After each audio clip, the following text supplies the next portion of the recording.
vinovat? Am dat în cap. Cui? La mama. Și? Și nu a fost mulțumită. Ești vinovat? Ce mă? De ce v-au adus?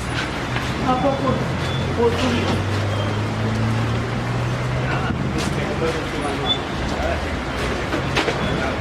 Am niște. De ce v-au adus?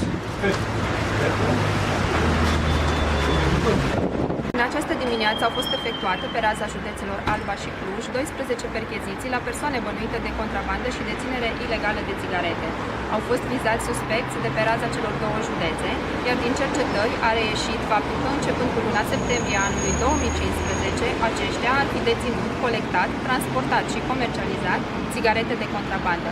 Prejudiciul estimat se ridică la suma de aproximativ 17.000 de lei.